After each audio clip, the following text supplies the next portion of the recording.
Aunty, আপনার কাঁধের ওখানের থার্ড পেপার দেখা যাচ্ছে। আন্টি বোধহয় নিশুর কথার আগামাতা তেমন কিছু বুঝতে পারেনি, তাই কিছুটা উৎসুক চোখে নিশুর দিকে তাকিয়ে বলল, কি বললে? আন্টি, আপনার কাঁধে মাল্টি কালারের থার্ড পেপারের ফিতা দেখা যাচ্ছে।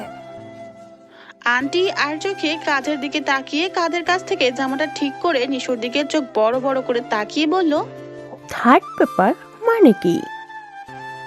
ওই যে যেটা ঢাকলে ওইটাকেও আমরা থার্ড পেপার বলি, মডার্ন ইউনিকোড ল্যাঙ্গুয়েজ।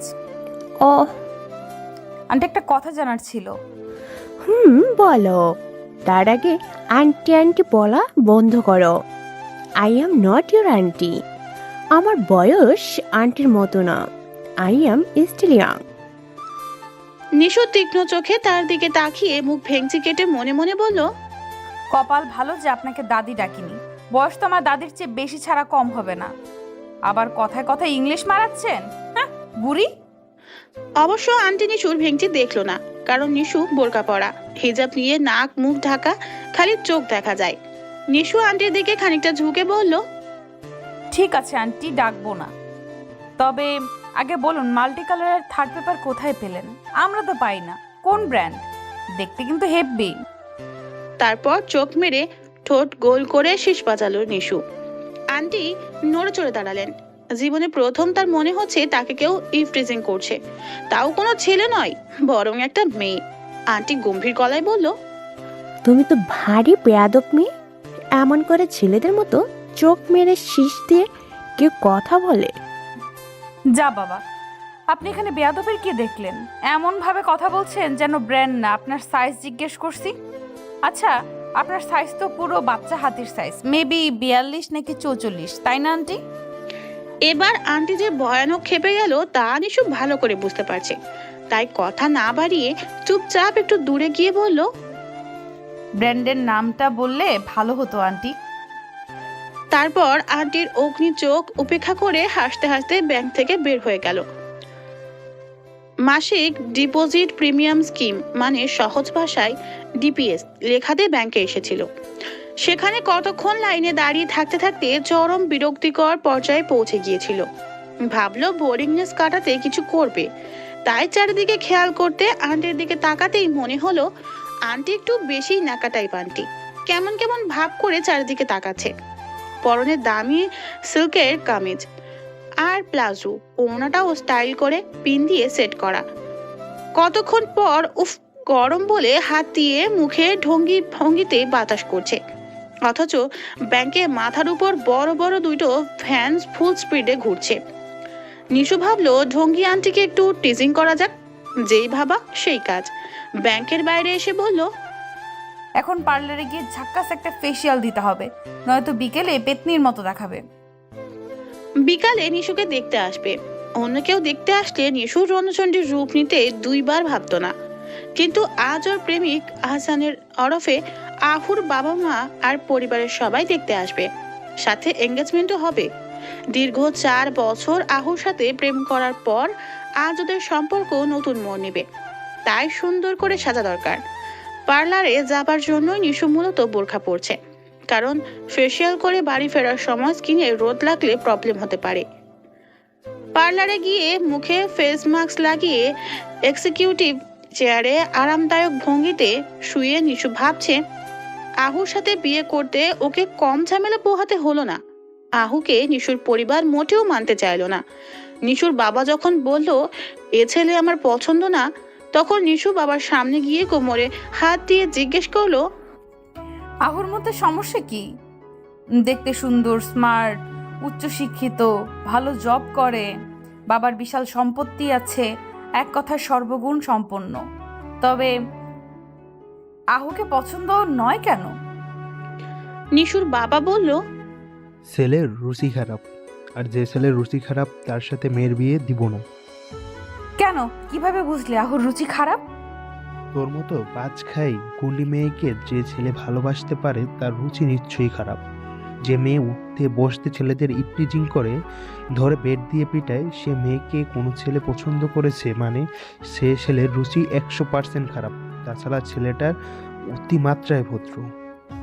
তোর জন্য এমন ছেলে খুঁজবো যে তোর মতো চালাক মেয়েকে নাকে দড়ি দিয়ে ঘুরাতে পারে, উঠতে বসতে যে তোকে শিক্ষা দিয়ে দমিয়ে রাখতে পারে। এমন ছেলের কাছে তোকে আমি বিয়ে দিব। কিন্তু ছেলে তো পুরাই ভদ্রের বাপ, তুই ওকে উঠতে বসতে মারলেও বিড়ালের মতো বসে থাকবে, কোনো টুটা শব্দ করবে না। আমি বাপ হয়ে জেনে শুনে আমার ভাজ খাই বজ্জাত মেয়ের সাথে অমন ভালো ছেলের বিয়ে দিয়ে ছেলেটার জীবন কি করে নষ্ট করি বল? বাবার কথা শুনে নিশু এমন ভাবে হাঁ করলো যে মনে হয় ওর আলজিহ্বা পর্যন্ত দেখা যায়। নিশু রাগে হুঙ্কার দিয়ে বলল, তুমি আমার বাবা হয়ে আমাকে এমন কথা বলতে পারলে? বাবা বলেই বলতে পারলাম, নয়তো বাহিরের লোক বললে তুই এতক্ষণে তাকে নাককে চুবানি ক্ষতি। তুমি আমার বাবা নামের শত্রু। সে যাই বলিস, আহুর সাথে আমি তোর বিয়ে দিব না। বিয়ে দিবা না? না। তবে শোনো, বিয়ে না দিলে আমি বাসা থেকে পালিয়ে গিয়ে আহুকে বিয়ে করব। তারপর 3 মাস পর এসে বলবো বাবা তুমি নানা হবে, তখন মজা বুঝবে। মেয়ের কথা শুনে নিশুর বাবা নিজামুদ্দিনের প্রেশার হাই হয়ে গেল। উনি জানে নিশু যা বলে তা করে দেখায়, তাই কোনো উপায় না পেয়ে বিয়েতে মত দিলেন। নিশু পার্লার থেকে বের হয়ে টুকটাক কিছু শপিং করে বাসায় চলে গেল। সন্ধ্যার পর নিশু শাড়ি পরে লক্ষ্মীমন্ত মেয়ে সেজে পাত্রপক্ষের সামনে গেল। আহু হাঁ করে তাকিয়ে থাকলো কতক্ষণ। নিশুর দুলাভাই আহুকে নিশুর পাশে বসালো ছবি তোলার জন্য। সবাই দুজনার জুটির বেশ প্রশংসা করলো। আহু মৃদু সুরে বলল, নিশু তোমাকে খুব সুন্দর লাগছে। তাহলে গালে একটা চুমু খাও। কি বলছো এসব? বড়রা শুনলে কি ভাববে? তোমার মতো হাদারাম বয়ফ্রেন্ড যেন কারো কপালে না জুটে। 4 বছরের প্রেমে নিচে থেকে জড়িয়েও ধরলে না, 4টা বছর পুরো ওয়েস্ট। বিয়ে হলে তারপর? নিশু কিছু বলতে নিবে তখন একজন বলল, কি ফুসুর ফুসুর হচ্ছে দুজনের মধ্যে? এমন কারো কথায় নিশু চোখ তুলে তাকিয়ে মুখ হাঁ হয়ে গেল। মনে হচ্ছে চোখ দুটো খুলে বাইরে পড়বে, কারণ যে কথা বলছে সে আর কেউ নয়, ব্যাংকের সেই আন্টি। নিশু মনে মনে বলছে, এই মাল্টি কালার মালটা এখানে কি করছে? আমাকে চিনে ফেললে তো ক্যাচাল হয়ে যাবে। তখন পাশ থেকে নিশুর শাশুড়ি বলল, বৌমা, উনি তোমার ফুফু শাশুড়ি। নিশু ফুফু শাশুড়ি শুনে ভিড়মি খাবার জোগাড় হলো। নিশু খুব নিচু স্বরে বলল, আসসালামু আলাইকুম। আওয়াজটা শুনে চমকে উঠলেন রেশমি ফুফু শাশুড়ি। তীক্ষ্ণ চোখে তাকালো নিশুর দিকে। নিশু মনে মনে দোয়া, ইউনুস, আয়াতুল কুরসি, কালিমা, যত ধরনের দোয়া ও জানে সব পড়তে লাগলো। রেশমি নিশুর কাছে এসে তীক্ষ্ণ চোখে তাকিয়ে বলল, কই দেখি, আমার দিকে তাকাও তো। নিশু ঢোক গিলে তার দিকে তাকালো। রেশমি নিশুর দিকে তাকিয়ে বলল, তোমার সাথে কি আমার আগে কোথাও দেখা হয়েছে? নিশু মনে মনে বলল, মাল্টি কালার মালটা থুকু মানে ফুপুটা আমায় চিনে ফেলেনি তো আবার? আল্লাহ মালুম।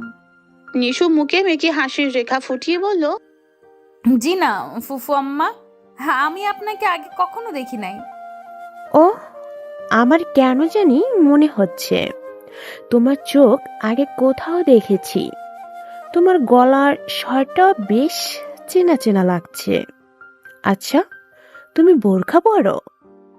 একদম না, আমার বোরকা পরতে একদম ভালো লাগে না। ও, আজ কি বের হয়েছিলে? জি না ফুফু আম্মা, সারাদিন ঘরে ছিলাম। মা আমাকে দুধের স্বর, হলুদ, নিম পাতা, গোলাপের পাপড়ি বেটে পেস্ট করে সেটা আমার মুখে লাগিয়ে দিয়েছিল। সারাদিন মায়ের সাথেই ছিলাম। বিশ্বাস না হলে বাবা মাকে জিজ্ঞেস করুন। নিশুর মা সুমি বেগম নিশুর কথা শুনে থতমত খেয়ে গেলেন। উনি মনে মনে বলছে, পাজি মেয়েটা নির্ঘাত করে বদমাইশি করেছে, এখন কি সুন্দর করে মিথ্যা বলে আমায় ফাঁসিয়ে দিল।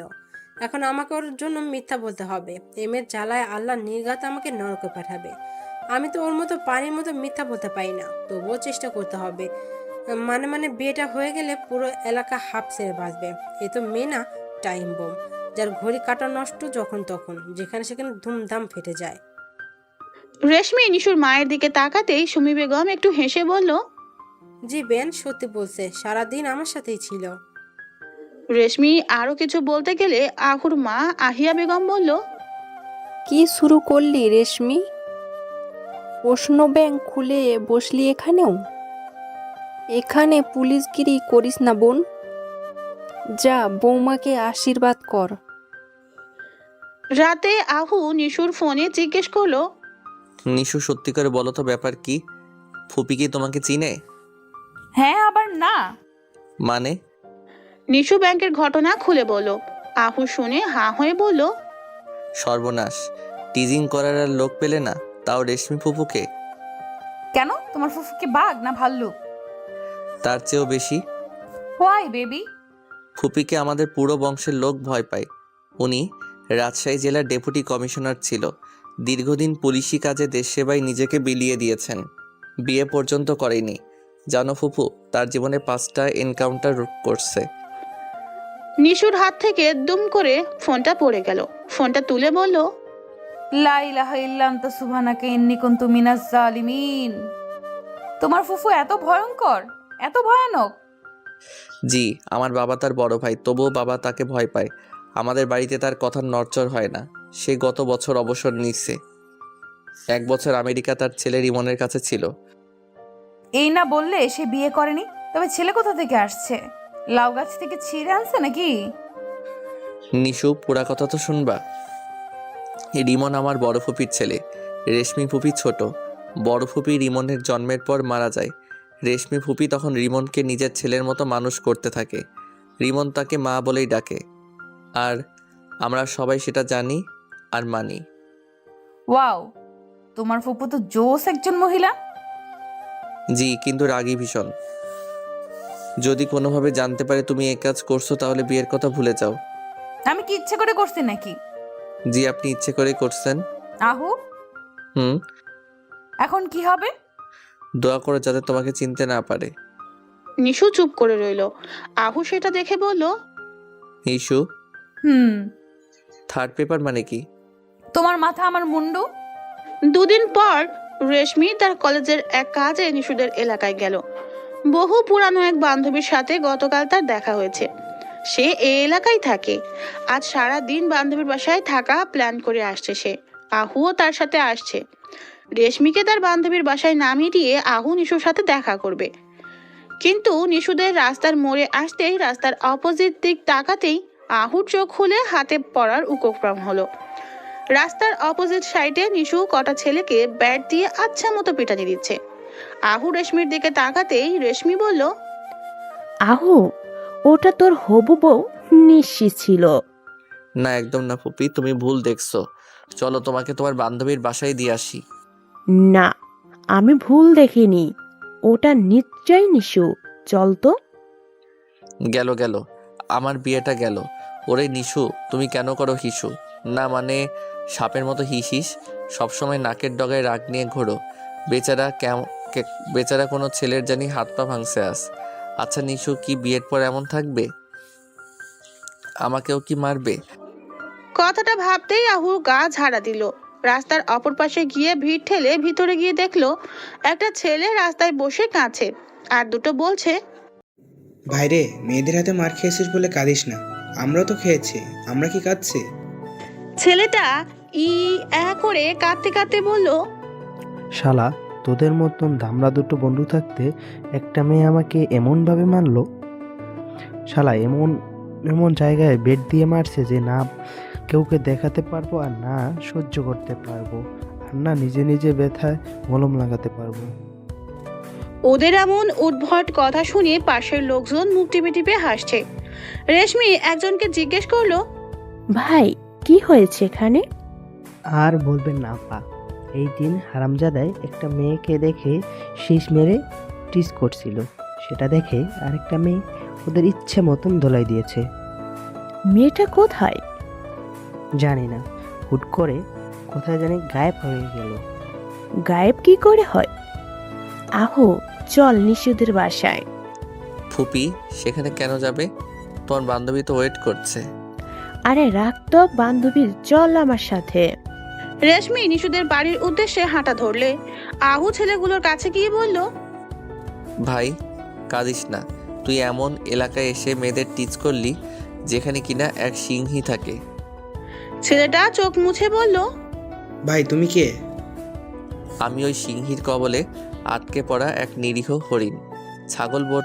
ছাগল বলতে পারতাম, কিন্তু তাতে সম্মানে লাগে, তার থেকে হরিণ বেটার। চলি ভাই, যাবার আগে সাবধানে যাস। তোর প্যান্টের পিছন দিক ছিঁড়ে গেছে, ভিতরে সস্তা আন্ডারওয়্যার দেখা যাচ্ছে। মেয়েদের হাতে মার খেতে আসলে একটু ব্র্যান্ডের জিনিস পরে আসতে হয়, বোকা ছেলে। ছেলেগুলো বোকার মতো আহুর দিকে তাকিয়ে রইল। আহু দ্রুত গতিতে হেঁটে রেশমির কাছে গেল। নিশুর বাবা রেশমি আর আহুকে দেখে খানিকটা অবাক হলেন। নিশুর বাবা নিজামুদ্দিন আহু আর রেশমিকে দেখে ভিতরে স্বাগতম জানালেন। তিনি যে রেশমিকে দেখে একটু অবাক হয়েছেন তা তো বোঝাই যাচ্ছে। তারপর মুখটা হাসি হাসি করে সালাম দিয়ে কুশল বিনিময় করলো। রেশমি তার প্রশ্নের জবাব দিয়ে বলল, নিশু কোথায়? নিজামুদ্দিন কি বলবে? সে তো নিজে জানে না নিশু কোথায়। মেয়েটা কোথায় কখন যায় তা কাউকে বলে না। ইদানিং নিশুকে নিয়ে তিনি বেশ ভয়েই থাকে। তিনি তাদের প্রশ্নের জবাব এড়াতে নিশুর মা সুমিকে ডাক দিয়ে বলল, নিষেধের মা, ও নিষেধের মা, দেখো কারা এসেছে। নিশাদ নিশুর বড় ভাই, নিশুর থেকে 6 বছরের বড়। আর নিশুর এমন গুন্ডি হবার পিছনে পুরো কৃতিত্ব তার। ছোটবেলা থেকেই নিশাদ নিশুকে শিখিয়েছে অন্যায় করলে সহ্য না করতে, মেয়ে বলে কেউ পুলিং করলে তাকে মেয়েদের পাওয়ার দেখিয়ে দিতে। সাধারণত বাঙালি পরিবারের সবাই নিজেদের ঘরের মেয়েকে গান, নাচ, কবিতা, লেখা শিখায়, কিন্তু নিশাদ নিশুকে মার্শাল আর্ট শিখিয়েছে। নিশাদ চেয়েছিল নিশুকে বক্সিং চ্যাম্পিয়ন বানাবে, কিন্তু উন্নত ব্যবস্থা না থাকায় সেটা হলো না। নিশু যখন কাউকে মেরে আসে, নিশাদ তখন বোনকে আদর করে বলে আমার বাঘিনী। কেউ নিশুর নামে নালিশ করলে নিশাদ বিচার না করে উল্টো তাকে শাসিয়ে দেয়। নিশাদের কারণে বাড়ির কেউ নিশুকে কিছু বলতে পারে না। নিশাদ নিশুকে এতটা ভালোবাসে যে বিয়ের জন্য মেয়ে দেখতে গেলে মেয়েকে সরাসরি বলে, আমার বোনের দুষ্টুমি যদি সহ্য করতে না পারো তবে বিয়ে হবে না, বা বিয়ের পর যেদিন আমার বোনকে কটু কথা বলবে সেদিন আমার বাড়িতে শেষ দিন হবে। এই জেদের কারণে বিয়ে পর্যন্ত হচ্ছিল না নিশাদের। কিন্তু বর্তমানে নিশু নিজে মেয়ে দেখার দায়িত্ব নিয়েছে। সবার ধারণা এবার নিশাদ বিয়ের পিড়িতে বসবেই। নিজামুদ্দিনের ডাক শুনে সুমি ভিতর থেকে বের হলো। রেশমিকে দেখে তিনিও খানিকটা অবাক হলেও কুশল বিনিময় করলেন। সুমি বলল, নিজের রুমে। আহু মনে মনে বলল, নিশু এর মধ্যে রুমে এসে পড়ছে, বা অবশ্য তো নিশু, ওর দ্বারা কিছু অসম্ভব নয়। রেশমি সুমির দিকে তাকিয়ে বলল, আমি কি নিশুর রুমে যেতে পারি? হ্যাঁ হ্যাঁ, অবশ্যই। রেশমি আহুকে সাথে নিয়ে নিশুর রুমের সামনে গিয়ে দেখলো দরজা ভেজানো। তিনি দরজা হালকা ধাক্কা দিতেই খুলে গেল। নিশু ঘুমাচ্ছে। রেশমি কিছুক্ষণ নিশুর দিকে তাকিয়ে থেকে আহুর দিকে তাকিয়ে বলল, আমার বোধহয় দেখার ভুল হয়েছে।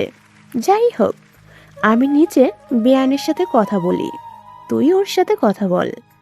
আহু মনে মনে হাঁপ ছেড়ে বাঁচলো। রেশমি রুম থেকে যেতেই আহু নিশুর দিকে তাকালো। মেয়েটা ঘুমের ভান ধরে থাকলেও কি সুন্দর লাগছে।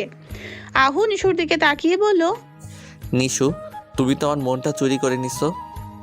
নিশু তখনও চোখ পিটপিট করে ঘুমের ভান ধরে রইল। আহুর মাথায় একটু দুষ্টুমি বুদ্ধি আসলো। নিশুর রুমের দরজাটা বন্ধ করে টুপ করে নিশুর চাদরের ভিতরে ঢুকে নিশুকে গভীরভাবে জড়িয়ে নিয়ে কপালে চুমো খেলো। নিশু লজ্জায় লাল হয়ে গেল। আহু নিশুর দিকে তাকিয়ে বলল, এই প্রথম তোমাকে এত লজ্জা পেতে দেখলাম, কিউট লাগছে। নিশু চোখ মেলে আহুর দিকে তাকিয়ে বলল, তোমার দেখছি বেশ সাহস হয়েছে। সাহস সবসময় ছিল নিশু, শুধু দেখাইনি। আর সাহস না থাকলে তোমার মতো বাঘিনীকে নিজের ভালোবাসার জালে কি করে আটকাতাম? তোমার মতো বাঘিনীকে বধ করতে বাঘ হওয়া দরকার। আসছে আমার বাঘ রে, গায়ে শক্তি আছে নাকি? ছাড়ো, উঠবো। আহু নিশুকে এত শক্ত করে জড়িয়ে ধরলো, নিশু নড়তেও পারছে না। আহু হাসি দিয়ে বলল, নিশু, আরো শক্তি দেখবে? ছাড়ো, কেউ এসে পড়লে কি বলবে? কি বলবে? আমার হবু বউ তার রুমে আসলে কে কি বলবে? হবু বউ পুরোপুরি বউ নয়, ইডিয়েট। ছাড়ো। ওহো, বাঘিনী আজ বাঘের জালে পরাস্ত তবে। নিশু হাসি দিল। আহু আবার নিশুর মাথায় চুমু খেয়ে বলল, সকাল সকাল ছেলেগুলোকে মারলে কেন? হারমিগুলো মেয়েদের সাথে ইত্রামি করছিল, ওদের ছেড়ে দেব নাকি? একটুর জন্য ফুপির হাত থেকে বেঁচে গেছো। হ্যাঁ। আমি তোমাদের দেখেই সালিয়ে নিয়ে ফুরুত হয়েছি। নিশু, হুম। তোমাকে এভাবে বুকে জড়িয়ে ধরে মনে হচ্ছে কোনো রেশমের পুতুল জড়িয়ে ধরেছি। এই রেশমের মতো নরম হাত দিয়ে ছেলেদের কেন পিটাও? ছেলেদের না পিটালে আমার হাত নিষ্পিস করে। পাগলি কোথাকার। চলো ফুপি, নিচে বসে আছে। তুমি যাও, আমি চেঞ্জ করে আসছি। পরনের ড্রেস দেখলে খুবই পাক্কা বুঝে যাবে ওটা আমি ছিলাম। আচ্ছা। আহু নিশুর রুম থেকে বের হতেই নিশাদের সামনে পড়লো। নিশাদকে আহু কিছুটা ভয় পায়। আহু মাথা নিচু করে সালাম দিল। আসসালামু আলাইকুম ভাইয়া। ওয়ালাইকুম আসসালাম। কেমন আছেন? ভালো, তুমি? জি ভালো। নিশুর রুমে কি করছিলে? শুয়ে। কি, আমার বোনের সাথে উল্টাপাল্টা কিছু করে খবর আছে? না না, কিছু করিনি। আমি তো দেখা করতে আসছিলাম। আপনার কি মনে হয় নিশুর মতো মেয়ের সাথে উল্টাপাল্টা করা সহজ নাকি? না করলেই ভালো। বিয়ের আগে বা পরে আমার বোনকে কোনো রকম কষ্ট দিলে মনে রেখো। তা তোমার কাজ কেমন চলছে? আপনাদের দোয়াই বেশ ভালো। আহু, জি ভাইয়া। তোমার কাজিন অনু কেমন আছে? আপনি অনু কথা কেন জিজ্ঞেস করছেন? না, এমনি, তেমন কিছু না। চলো নিচে। আহু মনে মনে বলল, ওরে শালা, তবে নিশু ঠিক বলছিল। তুমি মনে মনে আমার বোনের সাথেই ইঙ্কু পিঙ্কু করতে চাও। ব্যাপার না, নিশুর কাছ থেকে পুরোটা জানতে হবে। নিশু সুন্দর হালকা রঙের 3 পিস পরে ভদ্র মেয়ে সেজে নিচে গিয়ে রেশমির সাথে কথা বলল। রেশমি বলল, নিশু, তুমি মারামারি করতে পারো? নিশু খানিকটা থতমত খেয়ে বলল, মারামারি কিভাবে করে? আমি তো একটা বিড়ালকেও ধমক দিয়ে তাড়াতে পারি না। রেশমি আরো কিছুক্ষণ কথা বলে চলে গেল। আহু মৃদু হেসে মনে মনে বলল, পাগলি একটা। রাতে আহু নিশুর সাথে ফোনে কথা বলছে। তখন নিশু বলছে, আহু, তুমি আমাকে যেদিন প্রপোজ করছিলে সেদিনের কথা মনে আছে? বাংলা সিনেমায় যেমন মাথায় আঘাত লেগে সব ভুলে যায়, আমার মাথায় তেমন আঘাত লাগলেও আমি ওই ভয়াবহ দিন ভুলবো না। নিশু ওর এক খ্রিস্টান বান্ধবীর বিয়েতে চার্চে গিয়েছিল। বিয়ের সকল অ্যারেঞ্জমেন্ট শেষ হওয়ার পর ক্যাথলিক চার্চের সামনে দাঁড়িয়ে সব বান্ধবীরা ছবি তুলছিল। নিশু ও বান্ধবীদের সাথে ছবি তুলছিল আর কথা বলছিল। নিশু এই প্রথম ক্যাথলিক চার্চে আসে। হিমির বিয়েতে অ্যাটেন্ড করার সবচেয়ে বড় কারণ ওদের ধর্মে বিয়ে কিভাবে হয় সেটা সরাসরি দেখবে। টিভিতে নিশু বহুবার চার্চে কিভাবে বিয়ে হয় দেখেছে, কিন্তু সরাসরি দেখার লোভটা সামলাতে পারল না। বান্ধবীদের সাথে কথা বলার সময় পিছন থেকে কেউ একজন নিশুর ওড়না ধরে হালকা টান দিল। নিশু পিছনে ফিরতেই আহু হাঁটু কেড়ে বসে সাদা রঙের এক গুচ্ছ গোলাপ ফুল নিশুর দিকে বাড়িয়ে বলল, নিশু, আমরা দুজন চার্চের মতো একটা পবিত্র স্থানে দাঁড়িয়ে আছি। আমাদের ধর্মে যেমন মসজিদ পবিত্র, খ্রিস্টান ধর্মে তেমন চার্চ পবিত্র। এই পবিত্র স্থানে দাঁড়িয়ে সত্যি মনে বলছি আমি তোমাকে বিয়ে করতে চাই। খুব ভালোবাসি তোমায়। তুমি চাইলে এখনই তোমার পরিবারের সাথে কথা বলতে পারি। নিশু কিছুক্ষণ আহুর দিকে তাকিয়ে থেকে বলল, কে আপনি? আমাকে কিভাবে চিনেন? আহুর হাত থেকে গোলাপের গুচ্ছটা পড়ে গেল। আহু মুখ ভার করে বলল, তুই সত্যি আমাকে চিনতে পারোনি? জানি না। মাসখানেক আগে তোমার খালামণির বিয়ে আমার ছোট চাচার সাথে হয়েছিল, তখন পরিচয় হলো। তারপর তো 3-4 বার তোমার বাড়িতে গেলাম, আর গত সপ্তাহে তো তোমার সাথে কথাও বলেছিলাম। তুমি ভুলে গেলে? আমি তো কত লোকের সাথেই কথা বলি, সবাইকে কি মনে রাখবো নাকি? আহুর খুব অভিমান হলো। আহু বিড়বিড় করে বলছে, সব লোকের সাথে আমার তুলনা দেয়া কেন লাগবে? সবাই তো তোমাকে ভালোবাসে না, আমি ভালোবাসি। সেদিন তোমার চোখের প্রশংসা করলাম, তাও ভুলে গেলা? তোমার খালামণি আর আমার কাকুর বিয়েতে দুজন কত দুষ্টামি করলাম, তাও ভুলে গেলা? আহু দাঁড়িয়ে নিশুর দিকে তাকিয়ে বলল, দুঃখিত, আমি বুঝতে পারিনি তুমি আমাকে চিনো না। আমি ভেবেছিলাম তুমি আমাকে খুব ভালোভাবে চিনো। সবার সাথে আমাকে মিলাপে ভাবিনি। যাই হোক, দুঃখিত। আহু সেখানে এক মুহূর্তও দাঁড়ালো না, রাগ করে চলে গেল। সেদিন বিকালে আহু কিছু কাজে নিশুদের এলাকায় গিয়েছিল। তখন রাস্তার মোড়ে জটলা বাঁধা দেখে সেখানে গেল। গিয়ে দেখলো নিশু একটা ছেলেকে ভয়ানক পেটাচ্ছে। নিশু সাধারণত জিন্স প্যান্ট আর শার্ট কামিজ পরেই নিশু সাধারণত জিন্স শার্ট আর শার্ট কামিজ পরে প্রায়ই। হয়তো জিন্স পরে মারামারি করতে সুবিধা হয়। ছেলেটা কোনো মতে পালিয়ে তো গেল, কিন্তু যাবার আগে চাকু দিয়ে নিশুর হাতে আঘাত করে গেল। আহু তাড়াতাড়ি নিশুর কাছে গিয়ে পকেট থেকে রুমাল বের করে হাতটা বেঁধে দিল। নিশু আহুর থেকে নিজের হাত ছাড়িয়ে নিতে গেলে আহু একটা ধমক দিয়ে বলল, বেশি নড়লে তুলে একটা আছাড় দিব। মেয়ে হয়ে ছেলেদের মতো থাকো কেন? ওই মেয়ে সবসময় নাকের ডগায় রাগ নিয়ে ঘোরো কেন? নিজের ভিতর একটু মেয়েলিপনা থাকলে তোমার জাত যাবে না। এই প্রথম বোধ হয় নিশুকে কেউ ধমক দিয়ে কিছু বলল। অন্য কেউ বললে নিশু তাকে দেখিয়ে দিত, কিন্তু এ ছেলেকে কি বলবে? ভালোবাসে যে সে ছেলেটাকে। নিশু মনে মনে বলল, ভাগ্যিস মনের কথা কেউ শুনতে পায় না, নয়তো এ ছেলে শুনে ফেলতো আমি ওকে ভালোবাসি। আহু নিশুকে নিয়ে হসপিটালে গেল। ডক্টররা ভালো করে ড্রেসিং করে দিল। আহু নিশুকে বাসায় নিয়ে এসে সবার সাথে আলাপ করলো। নিশুকে বলল, ডাক্তার বলছে রাতে জ্বর আসতে পারে, ওষুধ খেলে ঠিক হয়ে যাবে। নিশু মাথা নেড়ে শুধু হ্যাঁ বলল। রাত 12টা।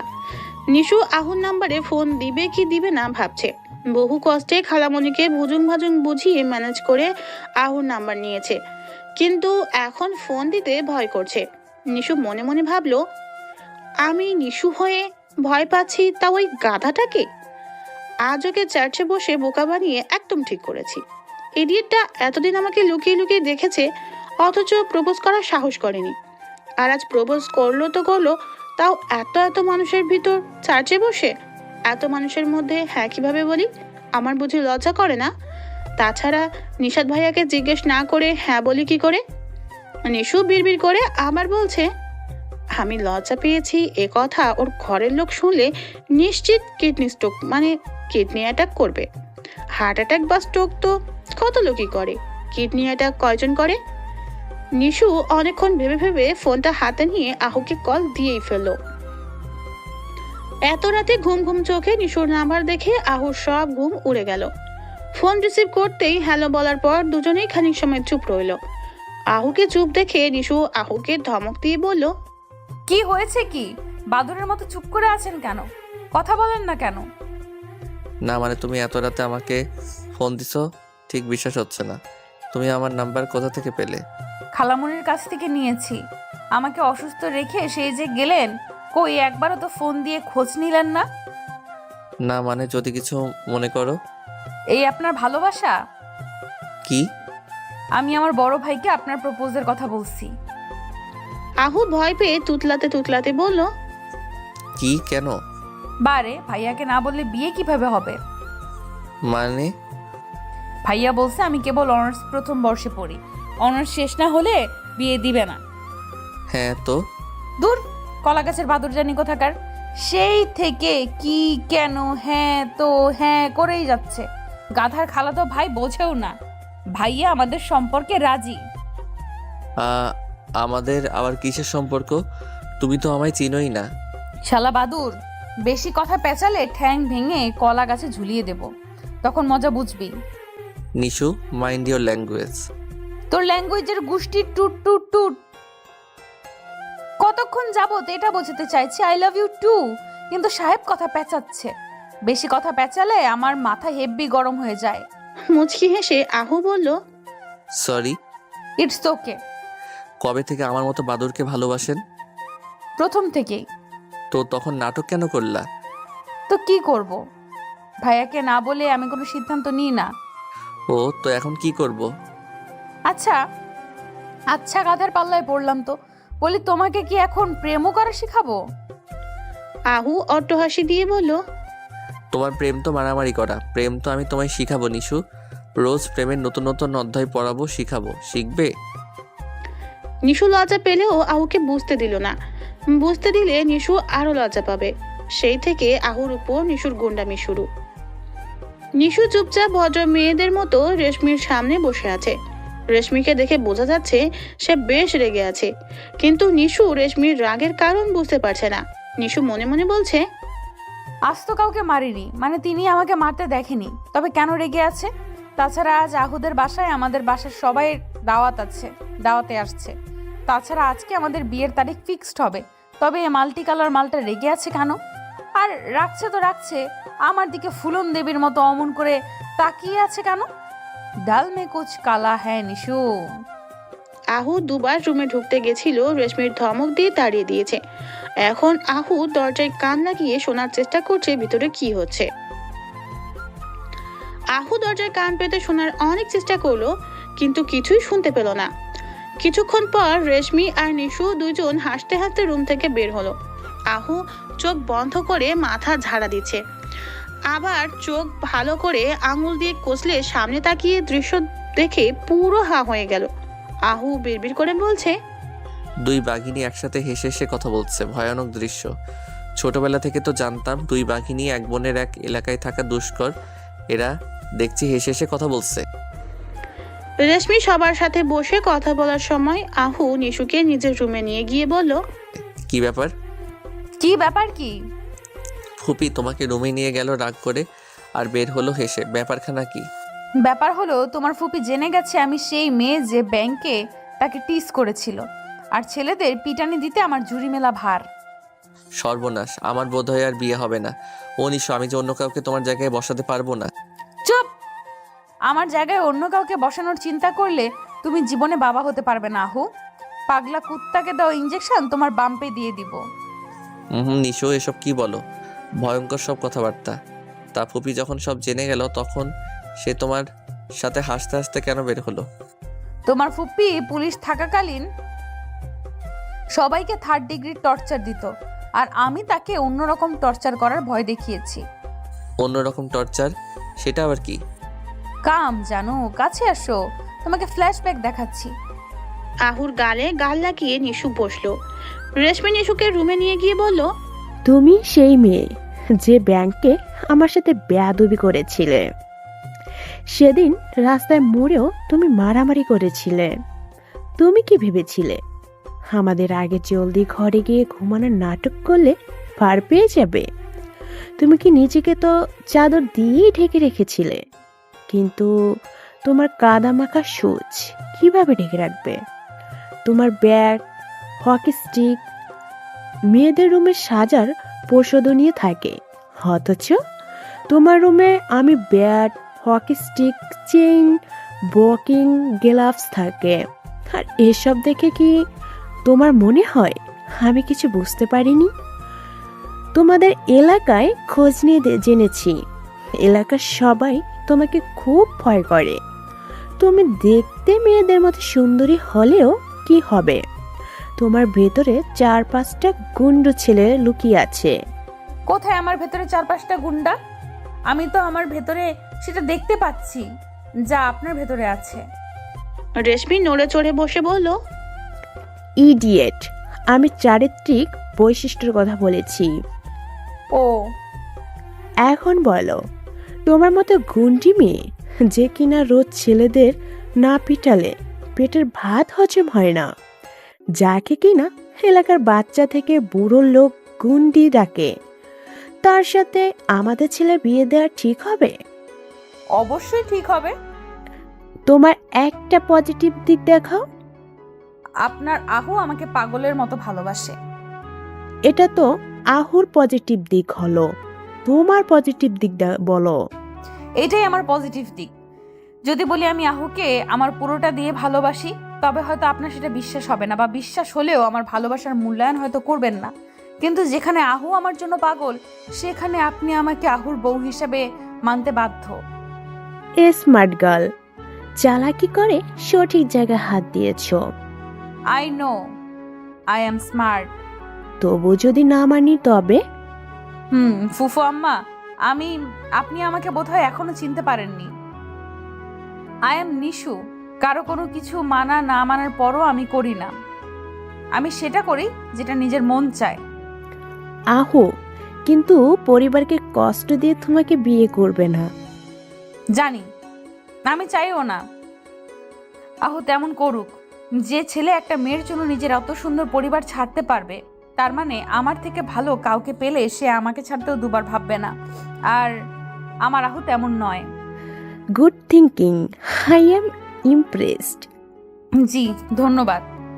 তবুও তোমার গুন্ডামির জন্য যদি না মানি তবে? তাহলে আপনাকে গুন্ডামি দেখাবো? মানে? ফুফু শাশুড়ি আম্মা, মনে আছে গত পরশু আপনাকে একটা পাগল কুকুর তাড়া করছিল? আমি এসে আপনাকে আমার স্কুটারে তুলে নিয়েছিলাম বলে বেঁচে গিয়েছিলেন, নয়তো 14টা ইঞ্জেকশন লাগতো। তো তো ভাবুন, রোজ যদি কয়েকটা পাগল কুকুর আপনাকে তাড়া করে তবে কেমন হবে? আপনার নামে বড় বড় বাক্সের কিছু পার্সেল আসলো। পার্সেল খোলার সাথে সাথে বক্সের ভেতর থেকে 100 ইঁদুর আর 100 ব্যাঙ লাফিয়ে আপনার গায়ে পড়ে সারা ঘরময় ছড়িয়ে পড়ে, তবে কেমন হবে? আরও কিছু বাক্স থেকে তেলাপোকা, টিকটিকি কিংবা কেঁচো বের হলো, তবে কেমন হবে? নিশু, তুমি কি নোংরা আর ভয়ঙ্কর। এর চেয়ে ভয়ানক আর একটা কথা বলি, তা হলো ফুফু শাশুড়ি আম্মা, আপনি দাদি হতে যাচ্ছেন। আহুর সন্তান আমার পেটে। হোয়াট? আরে ফুপু শাশুড়ি আম্মা, হাইপার হবেন না, আপনার প্রেশার বেড়ে যাবে। বিশ্বাস না হলে আহুকে গিয়ে জিজ্ঞেস করুন আমার পিঠের ডান পাশে আর নাভির নিচে, ঠিক নিচে দুটো তিল আছে কিনা। দেখবেন আহু লজ্জায় লাল হয়ে যাবে। নিশু, তুমি ভয়ঙ্কর পাগল মেয়ে। আহু সত্যি ভুল কাউকে বাছাই করেনি। যে মেয়ে নিজের কাছের মানুষকে আগলে রাখার চেষ্টা করতে পারে, সে নিঃসন্দেহেই ভালো স্ত্রীও হতে পারে। দোয়া করি তোমরা সুখী হও। সামনের মাসের 26 তারিখ আহু আর নিশুর বিয়ের তারিখ নির্ধারিত হলো। আর তার ঠিক 1 মাস পর অনু আর নিশাদের বিয়ের তারিখ ঠিক হলো। নিশাদ অনুকে অনেক আগে থেকেই পছন্দ করত, কিন্তু বলার সাহস ছিল না। অনুকে ভালো লাগার সবচেয়ে বড় কারণ ছিল অনু নিশুকে নিজের ছোট বোনের মতো স্নেহ করে। যদিও অনু জানতো না নিশাদের বিয়ে নিয়ে এমন উদ্ভট শর্ত আছে, কিন্তু যখন থেকে নিশুর সাথে অনুর পরিচয়, তখন থেকেই নিশুর দুষ্টুমিগুলো অনুর খুব ভালো লাগতো। সে জন্যই অনু নিশুকে খুব ভালোবাসতো। আর সে ভালোবাসা দেখেই নিশাদের মনে অনুর প্রতি ভালো লাগা তৈরি। আর ভালো লাগা ভালোবাসার রূপ নেয়, কিন্তু বলার মতো সাহস নিশাদ বা অনু কেউই করতে পারেনি। যে সমস্যার সমাধান নিশু করে দিয়েছিল। নিশু বুঝতে পারছিল এ অকমার ঢেরকি দুটো কোনো কাজে না, তাই বড়দের বলে দুজনের 4 হাত এক করে দিল। বাড়ির পরিবেশে খুব হাসি খুশিময়। হাসি খুশি যেন গরম জিলাপি ভাজার গন্ধের মতো সারা বাড়িতে মোমো করছিল। কিন্তু কথায় আছে, অতি হাসি কান্নার কারণ হয়। গত 5 ঘন্টা যাবৎ আহুর বাড়ি থেকে শুরু করে নিশুদের বাড়ির সবাই হন্যে হয়ে নিশুকে খুঁজছে। সকালে নিশুদের রাস্তার মোড়ে থেকে নাকি কিছু ছেলে নিশুকে কিডন্যাপ করছে। সে থেকে বাড়ির সবাই পাগলের মতো সব জায়গায় নিশুকে খুঁজছে। অনেক খোঁজাখুঁজির পর, রেশমির অনেক চেষ্টার পর নিশুর লোকেশন ট্রেস করা গেছে। পুলিশ বাহিনী সহ সবাই সেখানে উপস্থিত হলো। লোকেশন ট্রেস করে জায়গা মতো পৌঁছাতে প্রায় ঘন্টা খানিকের মতো লাগলো। একটা বড় বাংলো বাড়ি। পুলিশ বাড়িটাকে পুরো বাড়িটা চারপাশে আটক করে ভিতরে ঢুকে সামনে দুটো ছেলেকে পেল। তাদের আটক করে জিজ্ঞাসা করলো নিশু কোথায়। তারা পুলিশের ভয়ে বলল দোতলায়। আহু নিশাদ পুলিশের অপেক্ষা না করে আগেই দোতলায় উঠে ঘরগুলো চেক করতে লাগলো। আহু একটা দরজা খুলতেই দেখলো ভিতরে চেয়ারের সাথে নিশু বাঁধা। নিশু দরজা খোলার শব্দে আহুর দিকে এক নজর তাকিয়ে লজ্জায় চোখ নিচু করে মাটির দিকে তাকিয়ে রইল। আহু নিশুর দিকে তাকাতেই দেখলো ব্লাউজটা কাঁধের কাছ থেকে ছেঁড়া, ভিতরে টপস দেখা যাচ্ছে, পরনের শাড়িটা নেই, শুধু ব্লাউজ আর পেটিকোট পরে থাকার কারণে পেট নাভি দেখা যাচ্ছে। গালে চড়ের দাগ, পরপর বেশ কয়েকবার চড় মারলে ঠিক যেমন দাগ বসে তেমন দাগ বসে গেছে গালে। চুলের খোপায় পড়া রজনীগন্ধা আর গোলাপের ফুলের খোপামালার ফুলগুলো ছিঁড়ে এলোমেলো হয়ে গেছে। আহুর কল্পনায় ছিল না ও কোনোদিন নিশুকে এমন ভাবে দেখবে। নিশু সে নিচের দিকে তাকিয়ে আছে। এত শক্ত প্রকৃতির নিশুর আজ নিজেকে মেয়ে বলে পরাজিত মনে হচ্ছে। মাথা নিচু করে নিঃশব্দে চোখের জল ফেলছে। আজ নিশুর চোখের জলের রং দেখতে স্বচ্ছ হলেও ওগুলো চোখের জল নয়, বরং হৃদয় খরিত লাল রক্ত। এত বছর যাবৎ যে সব সময় মেয়েদের সম্মানহানি হবার থেকে তাদের বাঁচিয়েছে, আজ সে নিজেই চরম লাঞ্ছিত হলো। সত্যি আজ নিশুর জন্য বড্ড লজ্জার দিন। অন্যদের যে রক্ষা করতে পারত, সে নিজেকে রক্ষা করতে কি তবে ব্যর্থ হলো? আহু নিশুর কাছে এসে হাত পায়ের বাঁধনগুলো খুলে দিল। নিশু মনে মনে ভেবে রেখেছে আজ থেকে আর আহুর দিকে তাকাবে না। তাকানোর মতো দৃষ্টি নিশু হয়তো হারিয়ে ফেলেছে। আহু নিশুর হাত ধরে বলল, নিশু আমার দিকে তাকাও। নিশু আহুর দিকে না তাকিয়েই বসা অবস্থায় আহুকে জড়িয়ে ধরে বলল, সরি আহু, সরি। তোমার জন্য আজ নিশু থেকে তোমার লক্ষ্মী নিশুর মতো সেজেছিলাম, কিন্তু তোমাকে দেখাতে পারিনি। সরি। আহু নিশুকে জড়িয়ে রইল। কাছে দুজন, কিন্তু শব্দহীন বোবা কান্না ওদের। রক্তক্ষরণ দুজনার মনে হচ্ছে, কিন্তু সেটা অদৃশ্য। বাইরের কেউ তা দেখতে পারবে না। এই রক্তক্ষরণের যন্ত্রণা শুধু এরা দুজনই বুঝতে পারবে, অন্য কেউ নয়। একটু সময়ের মধ্যেই নিশাদ, রেশমি, পুলিশ সহ বাকি সবাই রুমে হাজির হলো। নিশাদ নিজের বোনকে এমন অবস্থায় দেখে পাথরের মতো জমে গেল। পৃথিবীতে কোনো ভাইয়ের কাছে এর থেকে বীভৎস দৃশ্য হয়তো আর হতে পারে না। নিজের বোনকে অর্ধনগ্ন দেখার থেকে কষ্ট করা লজ্জাজনক কোনো মুহূর্ত হয়তো কোনো ভাইয়ের কাছে নেই। রেশমি চারপাশটা ভালো করে তাকিয়ে দেখতেই এক কর্নারে নিশুর শাড়িটা দেখতে পেল।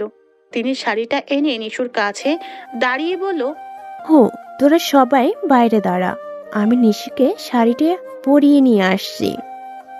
আহুর কানে কারো কথা যাচ্ছে না। ও তো নিশুকে নিজের মাঝে আঁকড়ে ধরে রেখেছে। রেশমি আহুর গালে হাত দিয়ে বলল, বাবা, সব ঠিক হয়ে যাবে, চিন্তা করিস না। নিশুর কিডন্যাপ হবার 7 দিন পর। আগের মতো স্বাভাবিক নেই নিশু। সব সময় নিজেকে রুমবন্দি করে রাখে, কারোর সাথে কথা বলে না। যে মেয়ে 2 ঘন্টা ঠিক মতো এক জায়গায় স্থির থাকতো না, সে সারা দিন রুমে বসে থাকে। নিজের ভাই থেকে শুরু করে কারোর সাথে কথা বলে না। নিশাদের নিজেকে প্রচন্ড অপরাধী মনে হয়। নিজের বোনকে রক্ষা না করতে পারা ভাইয়ের জন্য সবচেয়ে বড় ব্যর্থতা। আহু রোজ দেখা আহু রোজ দেখা করতে এসে ফিরে যায়। রোজ নিশুদের বাড়িতে এসে নিশুর রুমের দরজার কাছে ঘন্টার পর ঘন্টা বসে থাকে। নিশু দরজার অপর পাশে বসে থাকে। আহু কথা বলে, নিশু শোনে, কিন্তু উত্তর দেয় না। নিশু চুপ করে শোনে আর নীরব কান্না করে। আহু দরজার ওপাশে কান পেতে থাকা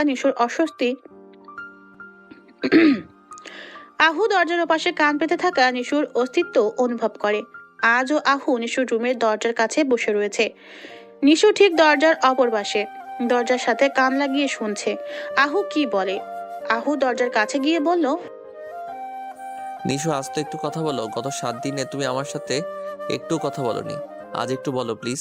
তোমার কণ্ঠ না শুনে শান্তি পাচ্ছি না। নিশু তখনও নিশ্চুপ। নিশু নিঃশব্দে কাঁদছে।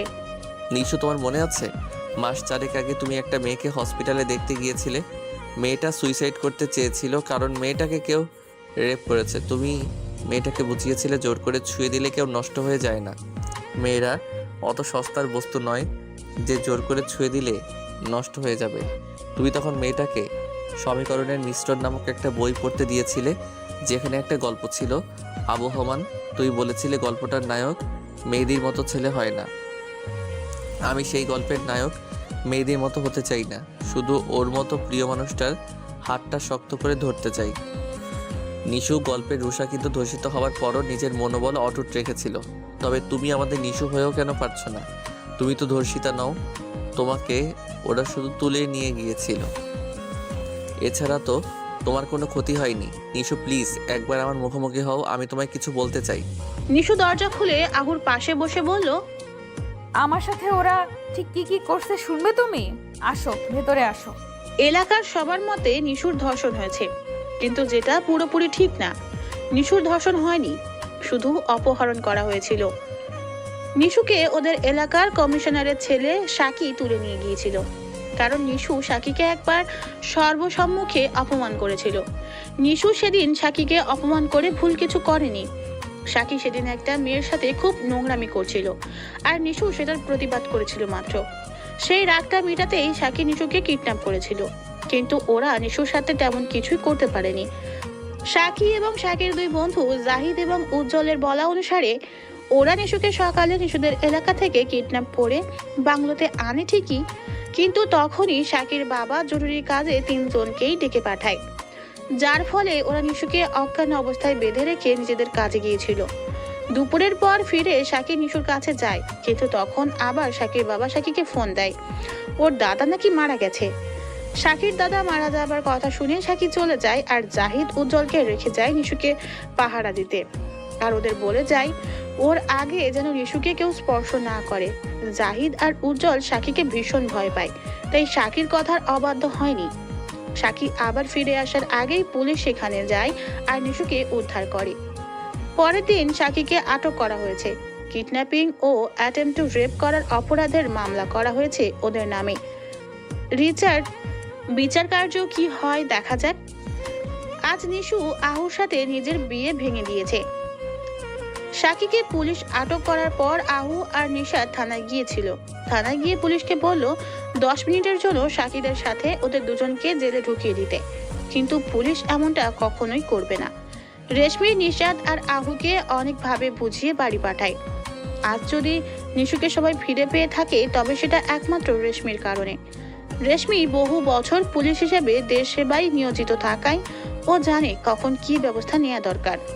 সেদিন রেশমির বুদ্ধির জোরে নিশুর খোঁজ করা সম্ভব হয়েছিল, নয়তো হয়তো নিশু নামের মেয়েটার সাথে খুব বাজে কিছু হয়ে যেত।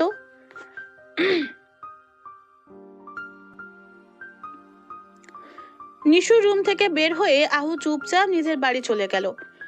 কারোর সাথে কোনো রকমের কথা বলল না, এমনকি যাবার পর দুদিন নিশুর সাথে কোনো কথা বলল না। নিশু আহুর বাবাকে ফোন দিয়ে বিয়েটা ভেঙে দিল। তিনি কারণ জানতে চাইলে নিশু কিছুই বলল না। নিশু বিয়ে ভেঙে দিয়েছে শুনেও আহু চুপ ছিল। নিশুর বাড়ির লোক নিশুকে বোঝাচ্ছিল, কিন্তু নিশুর এক কথা, ও কাউকে বিয়ে করবে না। আজ সকালে নিশুর সাথে দেখা করতে অনু আসলো। প্রথমে নিশাতের রুমে গেল। সেখানে গিয়ে দেখলো নিশাত আনমনে বাইরের দিকে তাকিয়ে আছে। হাতের জ্বলন্ত সিগারেটটা নিজে নিজেই জ্বলতে জ্বলতে আঙুল ছুঁয়ে দিচ্ছে, কিন্তু নিশাদের নিজের আঙুলের জ্বালা পোড়ায় কোনো ভ্রুক্ষেপ নেই। অনু নিশাদের হাত থেকে সিগারেটটা ফেলে পাশে থাকা গ্লাসে নিশাদের আঙুলটা চুবিয়ে বলল, খেয়াল কোথায় তোমার? আঙুল যে পুড়িয়ে ছাই করে দিচ্ছ। মনের জ্বালানির কাছে এই জ্বালানি কিছুই না। একটা দীর্ঘ শ্বাস ফেলে অনু নিশাদের কাঁধে হাত দিয়ে বিছানায় বসালো। ড্রেসিং টেবিলের ডয়ার থেকে অ্যান্টিবায়োটিক অয়েন্টমেন্ট নিশাদের আঙুলে লাগাতে লাগাতে বলল, হাত পোড়ালে বুঝি মন পোড়ানোর কষ্ট কমবে? যদি কমে? নিজেকে কষ্ট দিলে কখনো মনের কষ্ট কমে না। তবে কি করব অনু? আমার ছোট্ট বোনটাকে ওভাবে দেখে আমার কেমন লাগছে তা তোমাকে বোঝাতে পারবো না। নিশু, তোমার না একার না, আমারও বোন। নিশাদ বসা অবস্থায় অনুর কোমর জড়িয়ে ধরে ওকে শক্ত করে জড়িয়ে ধরে চোখ বন্ধ করে বলল, আমি কিছু বুঝতে পারছি না অনু, আমার নিশুকে আমি এভাবে দেখতে পারছি না। সব ঠিক হয়ে যাবে, তুমি চিন্তা করো না। আমাদের নিশু আবার আগের মতো হয়ে যাবে। বেশ কিছুক্ষণ অনু এভাবে নিশাদকে জড়িয়ে রাখলো। নিশাদ অনুকে জড়িয়ে ধরা অবস্থায় বলল, বেশ খানিক সময় অনু নিশুকে বুঝালো ওসব ঘটনা ভুলে যেতে, এভাবে নির্জীব না হয়ে আগের নিশু হয়ে যেতে। নিশু শুধু অনুর কথার প্রত্যুত্তরে হু হা জবাব দিল। অনু নিশুকে বিভিন্ন ভেঙে পড়া মানুষ যারা কিনা ঘুরে দাঁড়িয়েছে তাদের কথা শোনাচ্ছিল, আর বলছিল তারা যদি ঘুরে দাঁড়াতে পারে তবে নিশু কেন পারবে না। নিশু তাচ্ছিল্য হাসি দিয়ে বলল, অনু আপু, আমরা সবসময় অপরকে উপদেশ দিই, তাদের বড় বড় মহান ব্যক্তিদের বাণী শোনাই। বিভিন্ন মানুষ যারা কিনা ভেঙে পড়ে উঠে দাঁড়িয়েছে তাদের বাণী শোনাই, কিন্তু অনু আপু ওসব বাণী বই পুস্তকে ঘাটে, বাস্তব জীবনে নয়। নয়তো ওসব বাণী অপরকে শোনান, নয়তো ওইসব বাণী অপরকে শোনানো খুব সহজ, কিন্তু নিজের বেলায় প্রয়োগ করা খুব কঠিন। এখন তো আমার সেই সব মেয়েদের কথা মনে করে হাসি পাচ্ছে যাদের কিনা এক সময় আমি বড় বড় কথা বলে ঘুরে দাঁড়াতে বলতাম। তাদের অবস্থা দেখে তখন কষ্ট হতো, কিন্তু তাদের ভেতরের ঝড় বোঝার মতো সামর্থ্য আমার ছিল না। কিন্তু শুধু আমি কেন, পৃথিবীতে কেউই অন্যের মনের ঝড় বুঝতে পারে না, শুধু একটু বোঝার ভান করে মাত্র। আমার সাথে ঘটার পর আমি বুঝতে পারছি মেয়েগুলোর মনের অবস্থা কি হয়েছিল। তুমি বুঝতে পারবে না অনু আপু। তারা কি তোর বলা মোটিভেশনাল কথা শুনে একটুও মোটিভেট হয়নি? একজনও কি ঘুরে দাঁড়ায়নি তাদের জন্য? হ্যাঁ, দাঁড়িয়েছে, প্রায় 70% দাঁড়িয়েছে, কিন্তু 30% দাঁড়াতে পারেনি। আর আমি বোধহয় ওই 30%ই পড়েছি। বাজে কথা বলিস না নিশু, এসব ন্যাকামি কথায় আমাদের নিশুকে মানায় না। আর তুই আহুকে কি বলছিস? তোর এইখান থেকে যাবার পর থেকে ও কারোর সাথে কথা বলেনি, ঘর থেকে বের হয়নি। কি হয়েছে তোদের মাঝে? ওকে, সত্যিটা বলে দিয়েছি। কি সত্যি? এই যে আমার রেপ হয়নি, তবে রেপের থেকে কম কিছুও হয়নি। মানে? মানে রেপ বলতে তোমরা বোঝো ভার্জিনিটি চলে যাওয়া। হ্যাঁ, আমি এখনো ভার্জিন, তবে মলেস্ট বা রেপ বলতে শুধু ভার্জিনিটি চলে যাওয়াকে বোঝায় না, অনেক কিছু বোঝায় আপু, অনেক কিছু। মানে? সাকে সেদিন আমার শরীর স্পর্শ করেছে, নোংরা নোংরা কথা বলেছে, আমার ঠোঁটেও নোংরা ঠোঁট ছুঁয়েছে। বিশ্বাস করো আপু, তারপর থেকে নিচে শরীরটাকে ঘৃণা লাগে।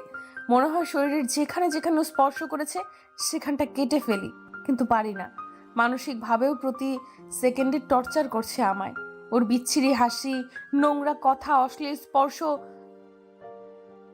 সব প্রতিনিয়ত আমার মনে মাথায় ঘুরছে, আর প্রতিনিয়ত নিজেকে ধর্ষিতার মতো লাগছে। আমি আহুকে এটাই বলেছিলাম যে মেয়েকে তুমি 4 বছরের অধিক সময় ভালোবেসেও তার সাথে সম্পর্কে থেকেও তাকে ছুঁয়ে দিতে পারোনি। সে মেয়ে সারা শরীর একটা কুকুর ছুঁয়ে দিয়েছে। পারবে তুমি তেমন মেয়েকে নিয়ে সারা জীবন সংসার করতে? তার সাথে সারা জীবন কাটাতে গিয়ে এটাকে মনে হবে না তোমার আগে তাকে অন্য কেউ তাকে ছুঁয়েছে? তো আহু কি বলছে?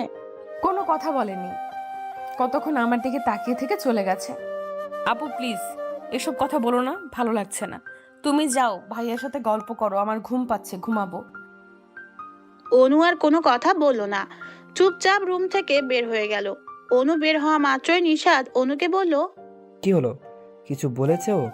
হুম। কি? নিশাত, ওকে কিছুদিন সময় দেওয়া দরকার। একটা ভয়ানক ঝড় গেছে মেয়েটার উপর, সেটা থেকে ওকে আগে নিজেকে গুছিয়ে উঠতে দাও, আগে নিজেকে বুঝতে দাও। কিন্তু অনু এভাবে একা একা রুম বন্ধ করে থাকা কোনো সলিউশন নয়। তা জানি, তবে ওকে কোনো মোটিভেশনাল বানিয়ে দিয়ে লাভ হবে না, কারণ নিজেই মোটিভেশন দেওয়ার রানী। তবে কি করব? চলো নিশু, স্টাইলে কিছু করি। মানে? নিশু বলে না, মানুষকে শিক্ষা হোক বা মোটিভেশন দুটোই তাকে দিয়ে দেওয়াই হোক যাকে সে ভয় পায়। নিশু কাকে ভয় পায়? উল্টো পুরো এলাকা আত্মীয় স্বজন ওকে জমের মতো ভয় পায়। নিশু একমাত্র রেশমি আন্টিকেই ভয় পায়। দেখা যাক সে কি করতে পারে। সে কি রাজি হবে? আলবাত হবে। রেশমি বসে আছে নিশুর ঠিক সামনে। একটা বড় পার্কের মাঠের মধ্যখানে মুখোমুখি বসে আছে দুজন। রেশমির হাতে বড় একটা ডান্ডা। রেশমি ডান্ডাটা নাড়াতে নাড়াতে বলল, অন ডিউটি থাকাকালীন বহু আসামিকে ডান্ডা মেরে ঠান্ডা করেছি, আর তোমার মতো পুচকো মেয়েকে পারবো না, যে মেয়ে কিনা আমাকে ব্যাং, টিকটিকি, ইঁদুরের ভয় দেখিয়েছিল, ব্যাংকে বসে 3rd floor পেপার বুঝিয়েছিল। তোমার নামে তো ইফটিচিং কেস করা দরকার। মেয়ে হয়ে মেয়েদেরই টিচ করো কেন? ছেলেরা কি দোষ করেছে জানো? তোমার বয়সে আমি কত ছেলেকে টিচ করেছি। নিশু চোখ বড় বড় করে রেশমির দিকে তাকালো। রেশমি বলল, ওভাবে তাকিও না, সত্যি সত্যি টিচ করেছি। শুনবে কি কি করেছি? কলেজে যাবার পথে এলাকার ছেলেদের গায়ে বেলুনে পানি ভরে তা ছুঁড়ে মারতাম, সাইকেলের হাওয়া বের করে দিতাম, বেশি তেড়বেড়ি করলে চাকাসহ খুলে নিয়ে আসতাম। একবার নদীর পাড়ে ঘুরতে গেলাম, দেখলাম আমাদের কলেজের কিছু ছেলে জামা কাপড় খুলে আধ ন্যাংটা হয়ে গোসল করছে। ব্যাচ ওদের কাপড় চুরি করে এনে পুরাতন কাপড় দোকানে 3 ভাগে 1 ভাগ দামে বিক্রি করে দিয়েছিলাম। আন্টি আপনি তো আমার থেকে বড় পাজি ছিলেন। জানো তোমার মধ্যে সবচেয়ে কোন গুণটা বেশি ভালো লাগে আমার? কোনটা? তুমি নিজের স্বকীয়তা বজায় রাখো, নিজ সত্তায় স্থির থাকতে জানো, কিন্তু বর্তমানে তুমি নিজ সত্তা হারাতে বসছো। আন্টি আমার এখন সব কিছু বিষাদময় লাগে। সামান্য একটা ঘটনায় এমন হলে তাহলে আমার মতো যন্ত্রণা পেলে কেমনে করতে? তবে তো তুমি বৈরাগী বা বনবাসী হতে। আপনার মতো যন্ত্রণা মানে? আন্টি, আপনার সাথে কি আমার মতো কোনো ঘটনা ঘটেছিল? এমন নয়, তবে মানসিক প্রেশার। আন্টি, আমাকে বলা যাবে? এক শর্তে। কি?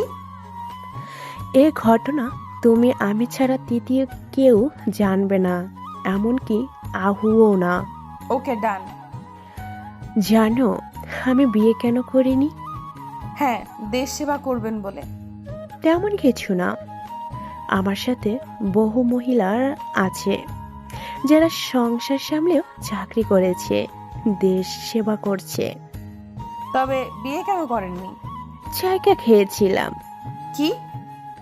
হ্যাঁ, একজনকে ভালোবাসতাম, তাকে পাইনি বলে বিয়ের কথা আর চিন্তাও করিনি। কেন জানি মনে হতো তার স্থান অন্য কাউকে দিতে পারবো না, সম্ভব নয়। কে এসে? রিমনের বাবা। মানে আপনার বোনের স্বামী? হ্যাঁ। কিন্তু কিভাবে কি? পুরো ঘটনা বলুন না প্লিজ। হ্যাঁ বলছি, আমার বড় বোন রোজিনা আর আমি মাত্র 20 মাসের ছোট বড় ছিলাম। একসাথেই একই ক্লাসে দুজন পড়তাম। বড় আপু ছিল প্রচণ্ড শান্ত মেয়ে, আর আমাকে তো দেখোই কেমন। আমাদের দুজনকে মাইনুল স্যার মানে রিমনের বাবা বাসায় এসে পড়াতেন। তখনই আমি স্যারের প্রেমে পড়ে যাই। স্যারের বাবার সাথে আমার বাবার বন্ধুত্ব ভালো ছিল। তারা দুজন মিলে বড় আপার আর স্যারের বিয়ে ঠিক করে ফেলে। আমার তখন দম বন্ধ করা অবস্থা হয়েছিল। না পারছিলাম বাবাকে বলতে, না স্যারকে। তাদের বিয়ে হবার 2 দিন আগে অনেক সাহস করে স্যারকে নিজের মনের কথা বলেছিলাম। স্যার শুনেন, কিছুক্ষণ গম্ভীর থেকে বলেছিল, রেশমি, তোমাদের 2 বোনকে আমি কখনো সে নজরে দেখিনি। তবুও বাবা যখন রোজিনার সাথে বিয়ে ঠিক করলো তখন না করিনি। তুমি এখন না বলে আরো আগে বলতে, হয়তো তোমার বা আমার পরিবারকে কিছু বলা যেত, যেটা এখন সম্ভব নয়। তুমি আমার চেয়েও ভালো কাউকে পাবে আশা করি। তুমি যথেষ্ট বুদ্ধিমতী মেয়ে, তোমাকে এ বিষয়ে বোঝানোর প্রয়োজন আছে বলে মনে করি না। আমি অনেকটা হতাশ হয়ে পড়েছিলাম।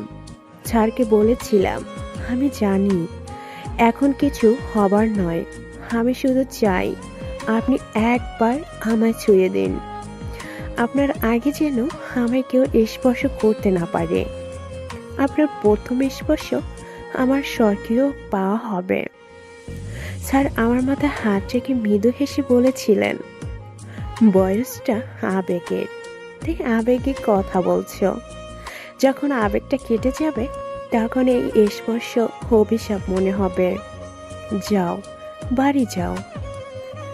আমি স্যারের কথা শুনিনি। ঝড়ের গতিতে স্যারকে জড়িয়ে ধরে ঠুকরে কেঁদেছিলাম। স্বার্থপরের মতো বলেছিলাম, চলুন দূরে কোথাও পালিয়ে যাই, যেখানে আমাদের কেউ জানবে না। স্যার সেদিন আমার মাথায় চুমু এঁকে বলেছিল, ছুঁয়ে দিলাম তোমায়, এর বেশি স্পর্শ করা আমার পক্ষে সম্ভব নয়। আমি আমার পরিবারের সম্মান নিয়ে খেলতে পারবো না। স্যার সেদিন চলে গেলেন, আমি শুধু কেঁদেছিলাম। সত্যি সেদিন আবেগী হয়ে পড়েছিলাম, নয়তো স্বার্থপরের মতো নিজের বোনের ঘর ভাঙার কথা বলতে পারতাম না। লজ্জায় সেদিন এর পর স্যারের সামনে সহজে যেতাম না। ভুলবশত তার সাথে দেখা হলেও কথা বলতাম না। বড় আপু আর স্যারের সংসার সুখে চলছিল। বিয়ের 2 বছর পর আপু কনসিভ করলো। আমি তখন সিভিল সার্ভিসে ট্রেনিং নিচ্ছিলাম। বাসা থেকে বিয়ের কথা বললেও আমি না করে দিতাম। মনে মনে পণ করেছিলাম, যেমন ছাড় ছুঁয়েছে সেমন অন্য কাউকে কখনো স্থান পাবে না। আমার বয়স তখন আবেগে ছিল, কিন্তু সিদ্ধান্ত অটল ছিল। ট্রেনিংয়ের শেষে সেদিন বাড়ি ফিরছিলাম। তখন পথে কিছু জটলা দেখে সেখানে গেলাম। গিয়ে দেখি ছাড় অ্যাক্সিডেন্ট করে, রক্তাক্ত অবস্থায় রাস্তায় পড়ে আছে। মন ওই মুহূর্তে থেমে গিয়েছিল, কিন্তু মাথা ঠিকই কাজ করছিল। ছাড়কে হসপিটালে নিয়ে গেলাম। ডাক্তাররা বলল বাঁচানো সম্ভব নয়। স্যার শেষবারের মতো আমাকে কিছু বলেছিলেন। স্যার খুব ধীরে ধীরে আমাকে বললেন, রেশমি, আমার বিয়ের অনেক আগে থেকে তোমাকে ভালোবাসতাম, কিন্তু কিছু বাকিটা স্যার বলতে পারলেন না। তবে স্যারের এতটুকু কথায় এটা বুঝেছিলাম। সেদিন যখন স্যার আমাকে আমার মাথায় চুমু খেয়েছিল, সেদিন কেন তিনি কেঁদেছিলেন, তার কান্না করার কারণ জানতে পারলেও আজও জানতে পারিনি। কেন তিনি আমাকে ভালোবাসার সত্ত্বেও আপুকে বিয়ে করলো, এই প্রশ্নটা অঙ্কে বহু বছর যাবৎ মনের মধ্যে কষতে চেষ্টা করেছিলাম, কিন্তু প্রতিবার ব্যর্থ হয়েছি। এটা এমনই প্রশ্ন যার উত্তর আমি অন্য কারোর কাছে জানতে চাইতে পারবো না। প্রত্যেকের জীবনে কিছু কিছু উত্তরহীন প্রশ্ন থাকে। আমার জীবনের এ প্রশ্ন উত্তরটাও পাওয়া সম্ভব নয়, কারণ প্রশ্নটা যা সে তো নেই, আর প্রশ্নটাই এমন যা অন্য কারো কাছে আমি জিজ্ঞেস করতেও পারবো না। তাই প্রশ্নটাকে প্রশ্ন হিসাবেই রাখলাম। এতগুলো বছর কি মানসিক যন্ত্রণা আর একাকিত্বে কাটিয়েছি তা কেবল আমি জানি। বন্ধুরা বলতো বিয়ে করে নে, কিন্তু আমি তো এমনই পণ করেছিলাম বিয়ে করব না। আর স্যার মৃত্যুর আগে যা বলল তাতে বিয়ে করার প্রশ্নই ওঠে না। স্যারের মৃত্যুর শোক আপু নিতে পারল না।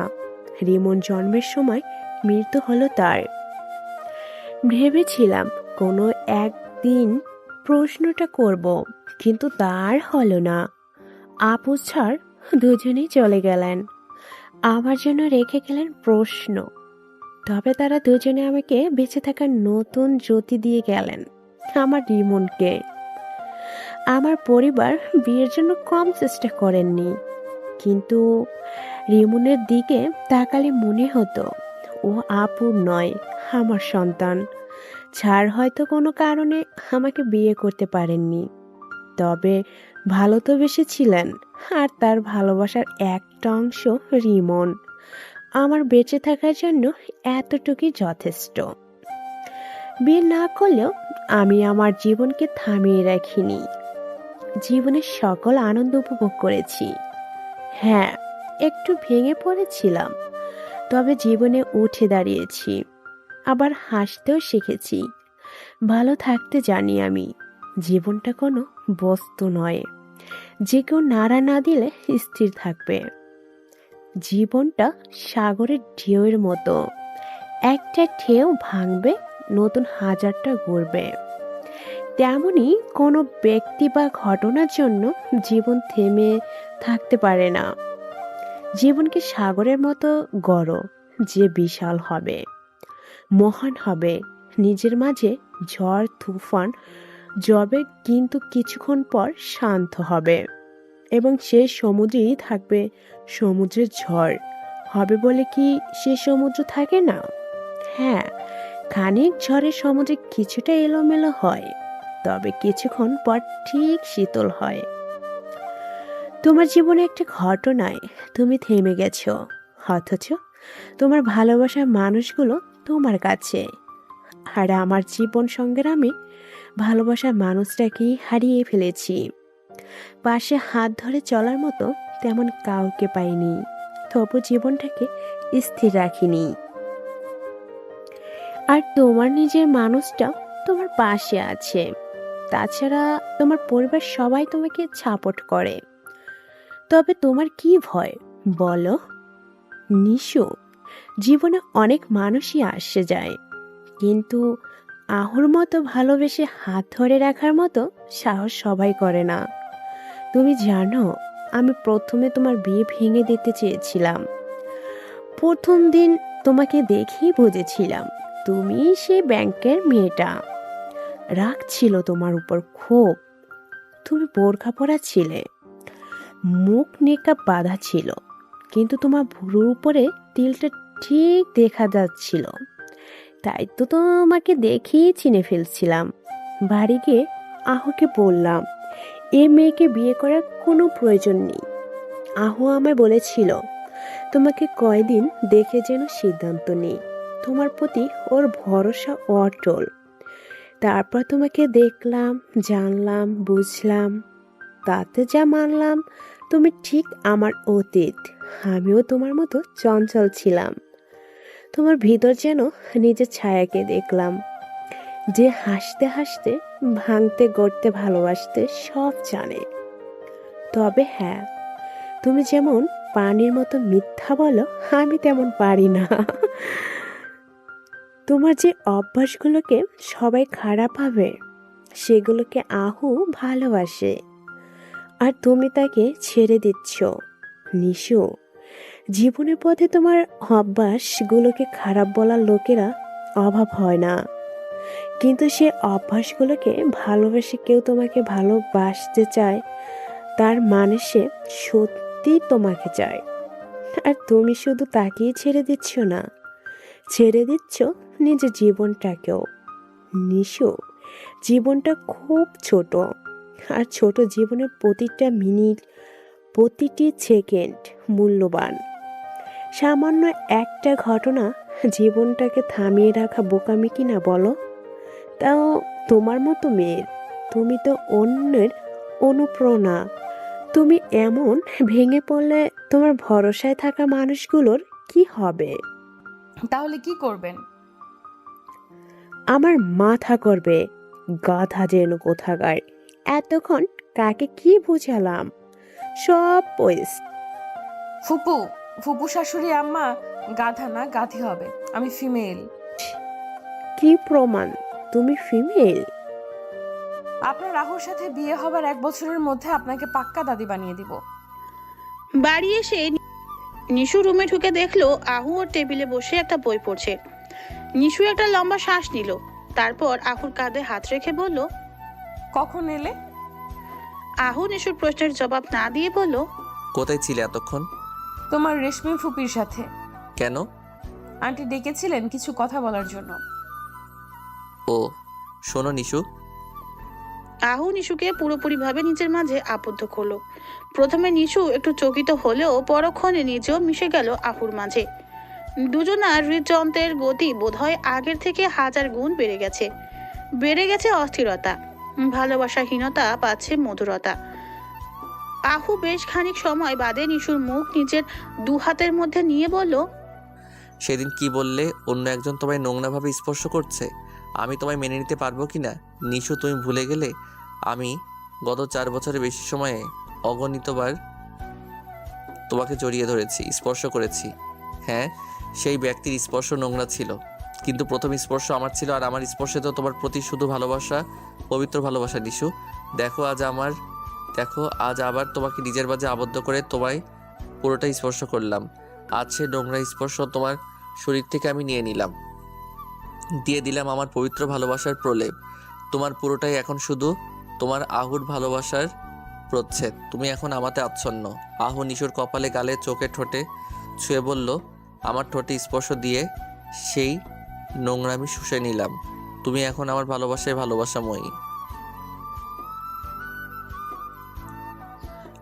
আর আরও কারো স্পর্শ নেই তোমার শরীরে।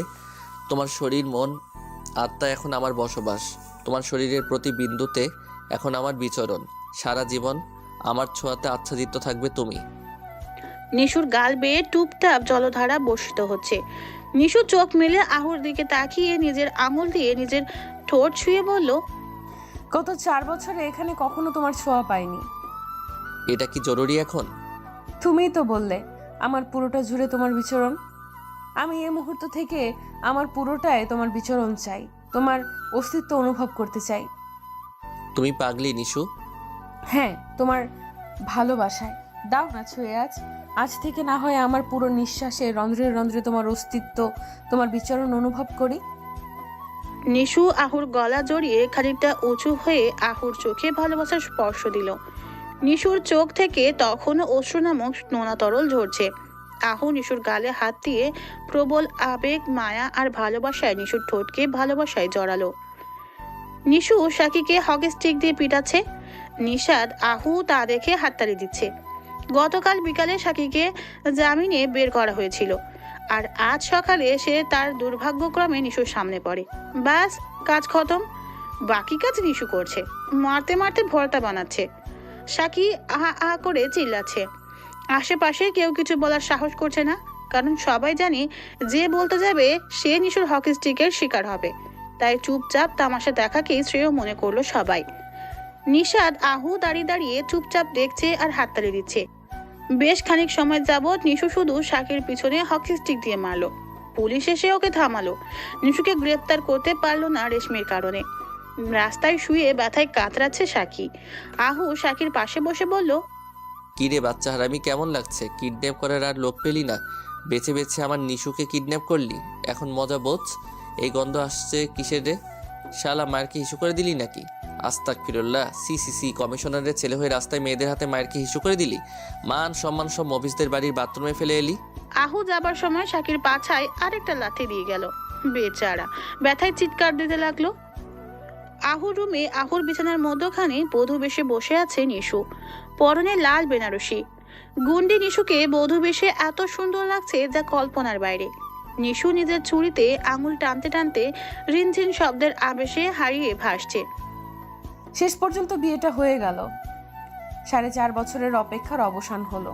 যখন কবুল বলেছিলাম তখন ভয় আর সুখের ছোঁয়া এসে মনকে ঘিরে ধরেছিল। আজ থেকে আহু আর আমি দুজনার।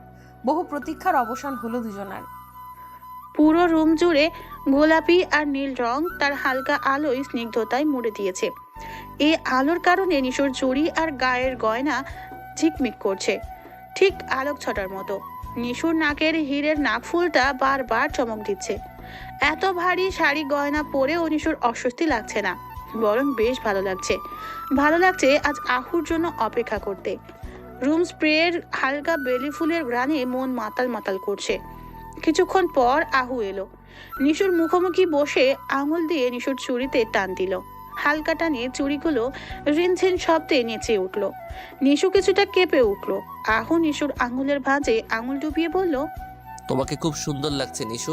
হালকা গোলাপি আর নীল আলোয় তোমাকে নীল ঝিলে ফোটা গোলাপি পদ্মের মতো মায়াবী, নির্মল আর স্নিগ্ধ লাগছে।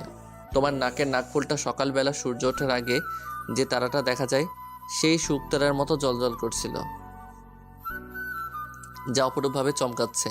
তোমার চুরি রিনঝিন শব্দ বৃষ্টির মতো ছন্দ তুলছে, আর তোমার কোপায় লাগালো বেশি বেলি ফুলগুলো আমায় মাদকের মতো টানছে। আজ তোমার পুরোটা জুড়ে মাদকতা বিরাজ করছে নিশু। নিশু লজ্জায় মাথা নিচু করে বলল, আহু, আমার খুব ভয় করছে। আমার বাঘিনীর ভয় করছে? না, ঠিক ভয় না, তবে কেমন জানি লাগছে। প্রথম রাত তো, তাই পরে ঠিক হয়ে যাবে। আহু, ভালো হচ্ছে না কিন্তু। প্রথম তো এখন ভালো তো এখন হবে। চলো তোমাকে সুন্দর একটা জিনিস দেখাই। কি? পূর্ণিমার 2টো চাঁদ একসাথে দেখাবো। 2টো চাঁদ? হ্যাঁ, একটা আকাশের আর একটা আমার ঘরের নিশু। নো ফিল্মি ডায়লগ আহু। হা হা হা। আহু নিশুর হাত ধরে নিচে নামিয়ে নিয়ে বারান্দায় যাবে, তখন দরজায় টোকা পড়লো। আহু কপাল কুঁচকে চোখে মুখে বিরক্তি ভাবে টেনে বলল, এই সময় কি আসলো? আমি কি করে বলবো? দরজা খুলে দেখো।